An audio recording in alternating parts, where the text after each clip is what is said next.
Hatchet by Gary Poulsen, Chapter 4. The memory was like a knife cutting into him, slicing deep into him with hate. The secret. He had been riding his 10-speed with a friend named Terry.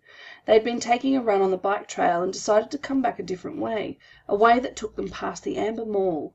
Brian remembered everything in incredible detail. Remembered the time on the bank clock in the mall, flashing 3:31, then the temperature, 82, and the date. All the numbers were part of the memory. All of his life was part of the memory. Terry had just turned to smile at him about something, and Brian looked over Terry's head and saw her. His mother. She was sitting in a car, a strange car. He saw her, and she did not see him. Brian was going to wave or call out, but something stopped him. There was a man in the car. Short blonde hair the man had, wearing some kind of white tennis shirt. Brian saw this and more, saw the secret and saw more later, but the memory came in pieces, came in scenes like this. Terry smiling, Brian looking over his head to see the car, and his mother sitting with the man, the time and temperature and clock, the front wheel of his bike, the short blonde hair of the man, the white shirt of the man, the hot hate slices of the memory were exact. The secret. Brian opened his eyes and screamed. For a second he did not know where he was, only that the crash was still happening and he was going to die, and he screamed until his breath was gone. Then silence, filled with sobs as he pulled in air, half crying. How could it be so quiet? Moments ago there was nothing but noise, crashing and tearing, screaming. Now quiet. Some birds were singing. How could birds be singing? His legs felt wet, and he raised himself up on his hands and looked back and down at them. They were in the lake. Strange. They went down into the water. He tried to move, but pain hammered into him and made his breath shorten into gasps. And he stopped, his legs still in the water. Pain. Memory. He turned again, and sun came across the water, late sun, cut into his eyes and made him turn away. It was over then. The crash. He was alive. The crash is over and I am alive, he thought. Then his eyes closed and he lowered his head for minutes that seemed longer. When he opened them again it was evening, and some of the sharp pain had abated. There were many dull aches, and the crash came back to him fully. Into the trees and out on the lake. The plane had crashed and sunk in the lake, and he had somehow pulled free. He raised himself and clawed out of the water, grunting with the pain of movement. His legs were on fire, and his forehead felt as if somebody had been pounding on it with a hammer, but he could not move. He pulled his legs out of the lake and crawled on his hands and knees until he was away from the wet, soft shore and near a clump of brush of some kind. Then he went down, only this time to rest, to save something of himself. He lay on his side and put his head on his arm and closed his eyes because that was all he could do now, all he could think of being able to do. He closed his eyes and slept, dreamless, deep and down. There was almost no light when he opened his eyes again. The darkness of night was thick, and for a moment he began to panic again. To see, he thought, to see is everything, and he could not see. But he turned his head, without moving his body, and saw that across the lake the sky was a light grey, that the sun was starting to come up, and he remembered that it had been evening when he went to sleep. Must be morning now. He mumbled it, almost in a hoarse whisper. As the thickness of sleep left him, the world came back. He was still in pain, all over pain. His legs were cramped and drawn up, tight and aching, and his back hurt when he tried to move. Worst was the keening throb in his head that pulsed with every beat of his heart. It seemed that the whole crash had happened to his head. He rolled on his back and felt his sides and legs moving things slowly. He rubbed his arms. Nothing seemed to be shattered or even sprained all that badly. But when he was 9, he had ploughed his small dirt bike into a parked car and broken his ankle, had to wear a cast for 8 weeks, and there was nothing now like that. Nothing broken, just battered around a bit.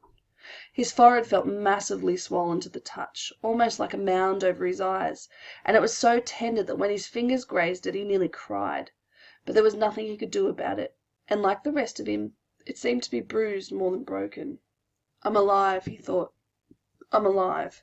It could have been different. There could have been death. I could have been done. Like the pilot, he thought suddenly. The pilot in a plane, down into the water, down into the blue water, strapped in the seat. He sat up, or tried to. The first time he fell back. But on the second attempt, grunting with the effort, he managed to come to a sitting position and scrunched sideways until his back was against a small tree, where he sat facing the lake, watching the sky get lighter and lighter with the coming dawn. His clothes were wet and clammy, and there was a faint chill. He pulled the torn remnants of his anorak, pieces really, around his shoulders and tried to hold what heat his body could find. He could not think, could not make thought patterns work right. Things seemed to go back and forth between reality and imagination, except that it was all reality. One second he seemed only to have imagined that there was a plane crash, that he had fought out of the stinking plane and swum to shore, that it had all happened to some other person or in a film playing in his mind, that he would feel his clothes wet and cold, and his forehead would lash a pain through his thoughts, and he would know it was real, that it had really happened. But all in a haze world. So he sat and stared at the lake, felt the pain come and go in waves, and watched the sun come over the end of the lake. It took an hour, perhaps two. He could not measure time, yet he didn't care, for the sun to get halfway up. With it came some warmth, small bits of it at first, and with the heat came clouds of insects. Thick, swarming hordes of mosquitoes that flocked to his body, made a living coat on his exposed skin, clogged his nostrils when he inhaled, poured into his mouth when he opened it to take a breath. It was not possibly believable. Not this. He had come through the crash, but the insects were not possible. He coughed them up, spat them out, sneezed them out, closed his eyes, and kept brushing his face, slapping and crushing them by the dozen, by the hundreds. But as soon as he cleared a place, as soon as he killed them, more came, thick, whining, buzzing masses of them, mosquitoes and some small black flies he had never seen before, all biting, chewing, taking from him. In moments his eyes were swollen shut and his face puffy and round to match his battered forehead. He pulled the torn pieces of anorak over his head and tried to shelter in it, but the jacket was full of rips and it just didn't work. In desperation he pulled his t-shirt up to cover his face, but that exposed the skin of his lower back, and the mosquitoes and flies attacked the new soft flesh of his back so viciously that he pulled the shirt down. In the end he sat with the anorak pulled up, brushed with his hands and took it, almost crying in frustration and agony. There was nothing left to do. And when the sun was fully up and heating him directly, bringing steam off his wet clothes and bathing him with warmth, the mosquitoes and flies disappeared. Almost that suddenly. 1 minute he was sitting in the middle of a swarm, the next they were gone and the sun was on him. Vampires, he thought. Apparently they didn't like the deep of night, perhaps because it was too cool, and they couldn't take the direct sunlight, but in that grey time in the morning when it began to get warm and before the sun was full up and hot, he couldn't believe them. Neither, in all the reading and the films he had watched on television about the outdoors, never once had they mentioned the mosquitoes or flies. All they ever showed on the nature programs was beautiful scenery or animals jumping around having a good time. Nobody ever mentioned mosquitoes or flies. Ugh!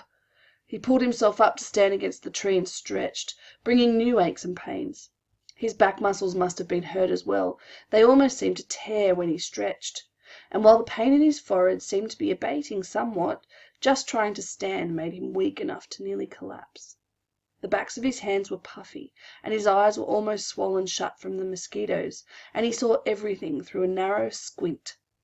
Not that there was much to see, he thought, scratching the bites. In front of him lay the lake, blue and deep. He had a sudden picture of the plane sunk in the lake, down and down in the blue, with the pilot's body still strapped in the seat, his hair waving. He shook his head. More pain. That wasn't something to think about. He looked at his surroundings again. The lake stretched out slightly below him. He was at the base of the L, looking up the long part with the short part out to his right. In the morning light and calm the water was absolutely perfectly still. He could see the reflections of trees at the other end of the lake. Upside down in the water they seemed almost like another forest, an upside down forest to match the real one. As he watched, a large bird, he thought it looked like a crow, but it seemed larger, flew from the top, real forest, and the reflection bird matched it, both flying out over the water. Everything was green, so green it went into him. The forest was largely made up of pines and spruce, with clumps of some low brush smeared here and there, and thick grass, and some other kind of very small brush all over. He couldn't identify most of it, except the evergreens, and some leafy trees he thought might be aspen. He had seen pictures of aspen in the mountains on television. The country around the lake was moderately hilly, but the hills were small, almost hummocks, and there were very few rocks except to his left. There lay a rocky ridge that stuck out overlooking the lake, about 20 feet high. If the plane had come down a little to the left it would have hit the rocks and never made the lake.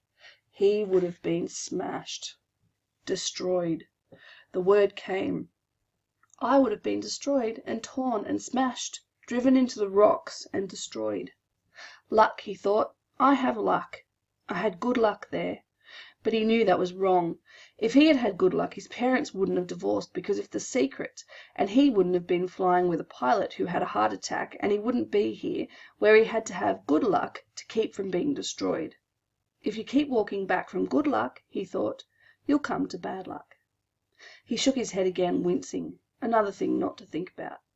The rocky ridge was rounded, and seemed to be of some kind of sandstone, with bits of darker stone layered and stuck into it. Directly across the lake from it, at the inside corner of the L, was a mound of sticks and mud rising up out of the water a good 8 or 10 feet. At first Brian couldn't place it, but knew that he somehow knew what it was. He'd seen it in films. Then a small brown head popped to the surface of the water near the mound, and began swimming off down the short leg of the L, leaving a V of ripples behind, and he remembered where he'd seen it. It was a beaver house, called a beaver lodge, in a feature film he'd seen on television. A fish jumped. Not a large fish, but it made a big splash near the beaver. And if, by signal, there were suddenly little plops all over the sides of the lake, along the shore as fish began jumping, hundreds of them, jumping and slapping the water. Brian watched them for a time, still in a half daze, still not thinking well. The scenery was very pretty, he thought, and there were new things to look at, but it was all a green and blue blur, and he was used to the grey and black of the city, the sounds of the city, traffic, people talking, sounds all the time, the hum and whine of the city. Here at first it was silent, or he thought it was silent, but when he started to listen, really listen, he heard thousands of things. Hisses and blurps, small sounds, birds singing, hum of insects, splashes from the fish jumping. There was great noise here, but a noise he did not know, and the colours were new to him, and the colours and noise mixed in his mind to make a green-blue blur that he could hear. Here is a hissing pulse sound, and he was still tired. So tired, so awfully tired, and standing had taken a lot of energy somehow, had drained him. He supposed he was still in some kind of shock from the crash, and there was still the pain, the dizziness, the strange feeling. He found another tree, a tall pine with no branches until the top, and sat with his back against it, looking down on the lake, with the sun warming him, and in a few moments he scrunched down and was asleep again.